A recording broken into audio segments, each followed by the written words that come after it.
Kita membaca Alkitab hari ini dalam Matius pasal 19 di ayat yang ke-21 dan 22. Matius 19 ayat 21 dan 22.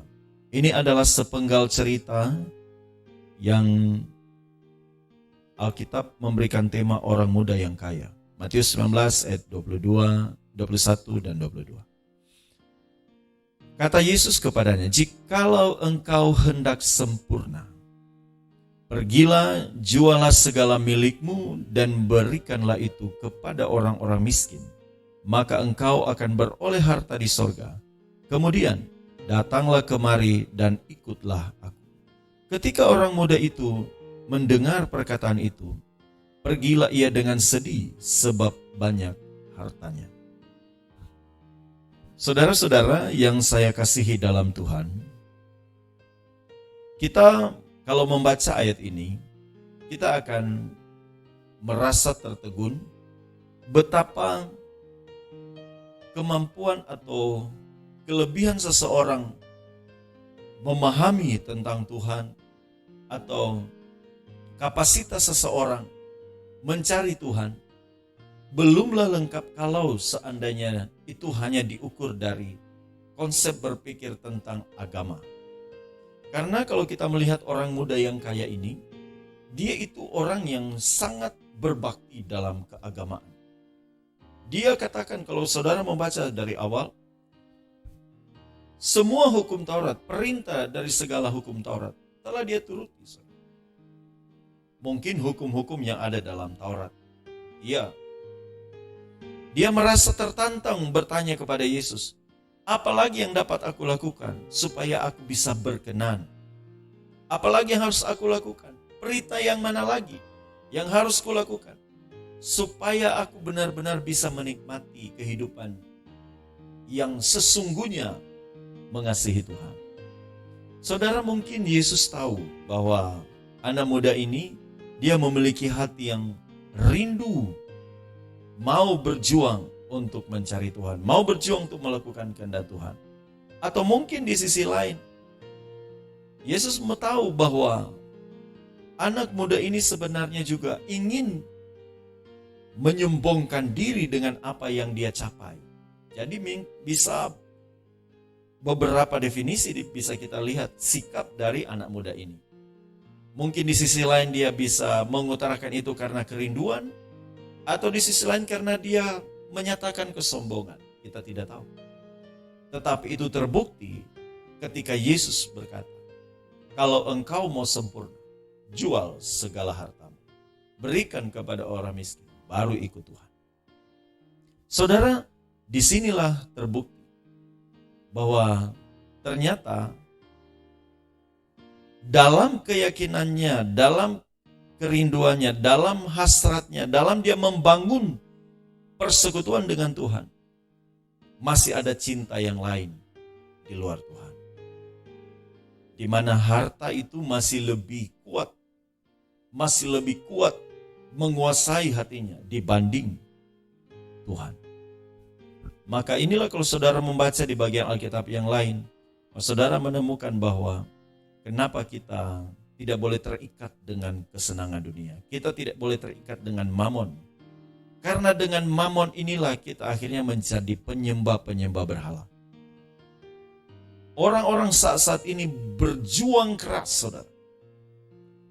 Segala macam dilakukan demi mendapatkan uang. Demi mendapatkan keuntungan. Demi mendapatkan fasilitas. Bahkan orang merasa bangga karena dengan memiliki uang yang banyak, seolah-olah dia bisa lebih benar, lebih hebat, lebih baik dari siapapun. Bahkan saudara tidak bisa dipungkiri, di gereja pun uang bisa menguasai. Orang-orang bisa, tidak semua saudara, tetapi ada orang-orang tertentu juga bisa mengatur gereja hanya karena memiliki potensi, punya uang. Bisa mengatur gereja, bisa mengatur apapun. Sekarang banyak saudara, kita bisa melihat uang mengendalikan gereja. Uang mengendalikan manusia. Hanya karena uang saudara, manusia terprovokasi untuk tidak lagi mengindahkan Tuhan. hanya karena uang, saudara. Orang banyak lebih menghormati orang yang beruang daripada orang yang tidak beruang. Banyak gereja tidak dipandang hanya karena miskin. Saudara, ini harus menjadi pergumulan kita. Tetapi saudara, tidak bisa ditolak karena memang dunia memberikan gambaran seperti ini. Tetapi Yesus berkata, jikalau engkau mau sempurna, jual segala hartamu. Ini menyangkut pribadi, saudara. Saudara harus rela kehilangan apapun kalau memang kau mau cari Tuhan. Bahkan kita di dalam gereja pun kalau kita memiliki uang, kita harus rela kehilangan hak untuk seolah-olah kita mau dihormati, dipandang layak, dihargai dan lain sebagainya. Kalaupun saudara itu punya keuangan yang cukup lebih, saudara tidak boleh bisa seolah-olah gampang sekali mengatur gembala dan lain sebagainya. Sekali lagi, ini tidak semua orang melakukan hal ini. Tidak mungkin semua orang melakukan hal ini. Tetapi seandainya pun kalau kita melihat ada orang-orang seperti ini, saudara harus belajar mampu untuk berubah. Karena gereja, orang percaya kehilangan identitas yang sesungguhnya. Bagaimana menyembah Allah yang benar. Setiap kita tidak boleh hanya karena uang akhirnya kita melayani. Kalau orang kaya kita layani dengan begitu baik hanya karena supaya dapat uang. Sedangkan orang susah kita tidak layani dengan baik. Tidak boleh. Ini yang saya maksudkan. Ada banyak orang percaya, khususnya di antara orang Kristen hari ini, mungkin motivasinya tidak demikian, tetapi karena kondisi keadaan menuntut, akhirnya seolah-olah terpaksa harus melakukannya karena kebutuhan-kebutuhan tertentu. Maka saya mau sarankan bagi setiap orang-orang percaya, jangan sampai kita terikat dengan harta, jangan sampai kita terikat dengan mamon. Karena itu akan menghambat kita untuk bisa sempurna dalam pengenalan kita akan Allah. Karena saudara menemukan bahwa di Alkitab dikatakan orang muda yang kaya ini pergi dengan sedih. Sebab banyak hartanya, dia tidak rela melepaskan segala sesuatu. Makanya ketika kalau kita bertemu dengan gembala, pendeta, atau orang-orang yang frontal dengan masalah-masalah seperti ini, gampang sekali nih, tiba-tiba kecewa, mundur. Banyak faktor, saudara. Bisa saja itu juga karena kesalahan pendeta, gembala, dan lain sebagainya. Tetapi tidak bisa kita pungkiri, ada banyak orang kaya susah sekali diatur. Maka kita harus mampu mengendalikan diri kita.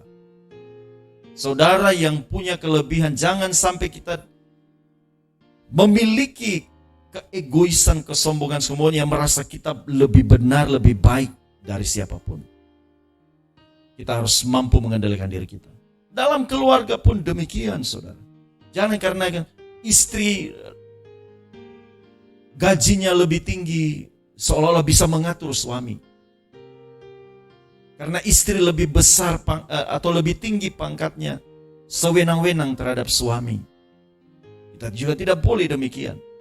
Bagaimana kita bisa mau sempurna mengikuti Tuhan kalau ada hal-hal yang terselubung di dalam hati kita yang akhirnya membuat kita tidak memuliakan Tuhan? Nanti ujung-ujungnya saudara mundur dari panggilan Tuhan. Saudara mundur dari kehidupan mencari Tuhan. Semua orang-orang seperti ini pada akhirnya akan mundur, saudara.